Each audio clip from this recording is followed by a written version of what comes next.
Arab, tanah gersang yang dahulu sunyi, kini menjelma menjadi simbol kemewahan dunia.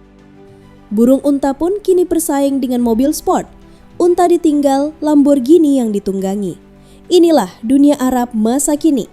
Tapi di balik gemerlapnya gedung pencakar langit dan lampu neon yang tak pernah padam, terselip satu tanya besar. Apakah Arab kini sedang kembali ke zaman jahiliyah? Negara-negara Arab kini berlomba-lomba menjadi pusat dunia. Dari Uni Emirat Arab, Qatar, Arab Saudi, hingga Bahrain.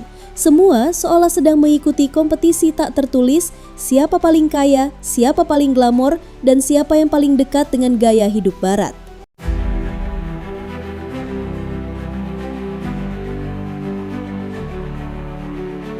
Gedung tertinggi, Burj Khalifa. Kota termewah, Dubai. Pulau buatan, The Palm. Hotel 7 bintang sudah lewat.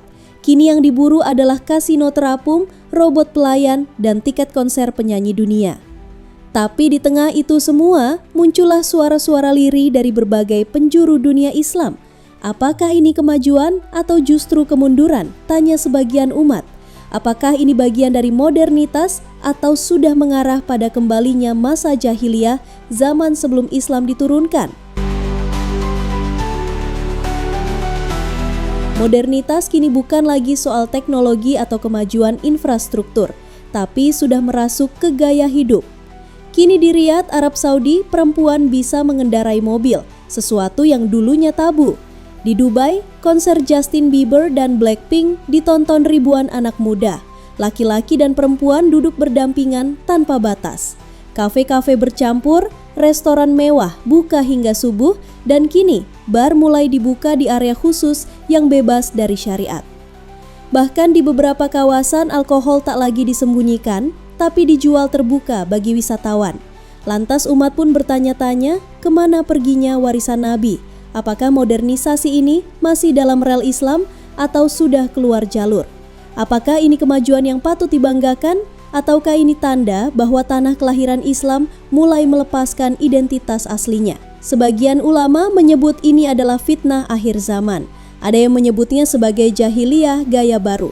Jika di masa lalu jahiliyah identik dengan penyembahan berhala dan perbudakan, kini ia datang dalam wujud digital, penyembahan terhadap harta, popularitas, dan gaya hidup hedonis.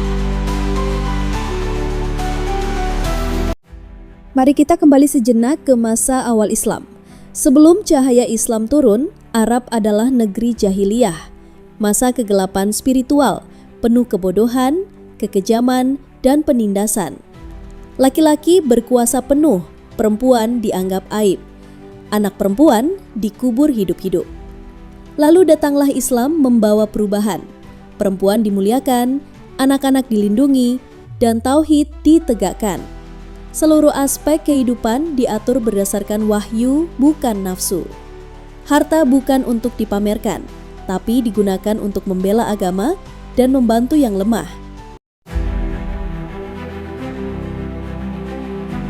Tapi kini 1400 tahun berlalu, Arab seperti berputar balik. Kekayaan melimpah, tapi spiritualitas mulai menipis.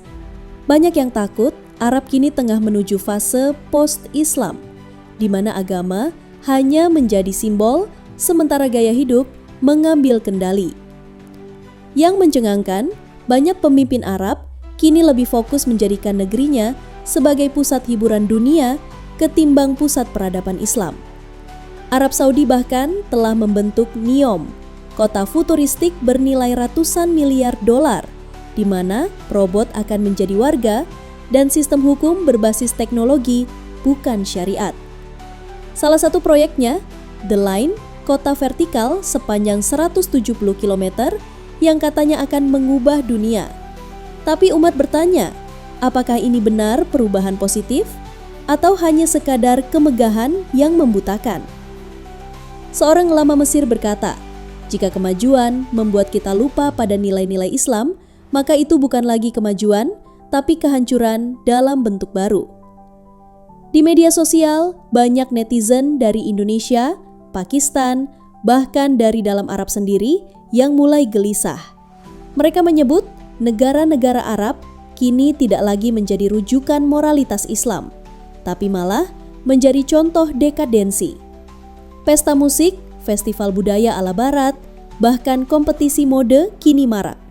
Sementara suara azan semakin tenggelam oleh dentuman bass dan kembang api.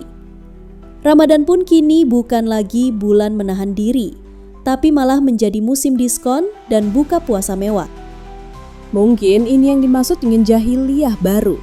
Bukan karena tak punya ilmu, tapi karena ilmu tak lagi berlandaskan iman. Bukan karena tak punya kekuasaan, tapi karena kuasa digunakan bukan untuk membela Islam, tapi untuk memoles citra. Ironisnya, kini pembangunan masjid seringkali tertinggal dibanding pembangunan tempat hiburan.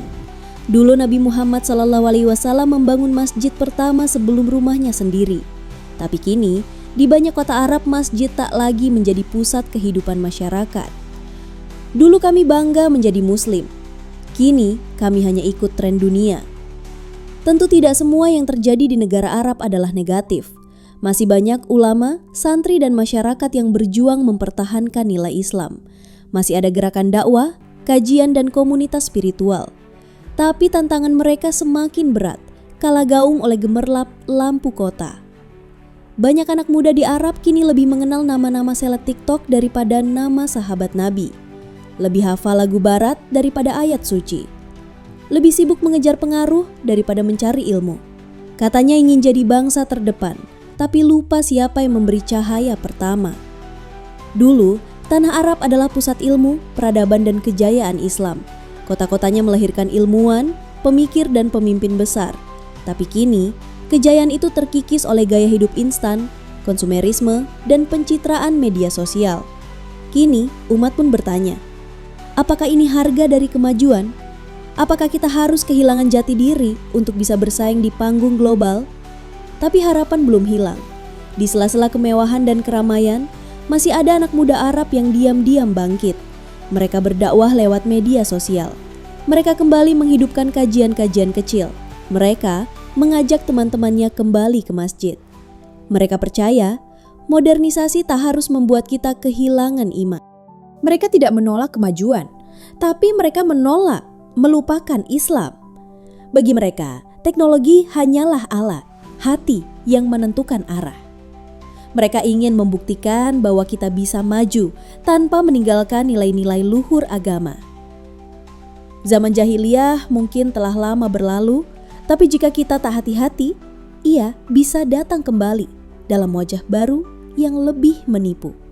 Bukan lagi lewat berhala batu, tapi lewat berhala gengsi, popularitas, dan gaya hidup kosong. Negara-negara Arab boleh saja berubah, tapi umat Islam harus tetap waspada.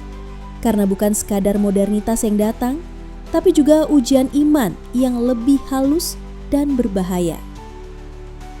Dan inilah tentang negeri para nabi yang kini di persimpangan jalan antara cahaya Islam dan gemerlap dunia, antara kemajuan dan kegelapan lama yang diam-diam ingin kembali.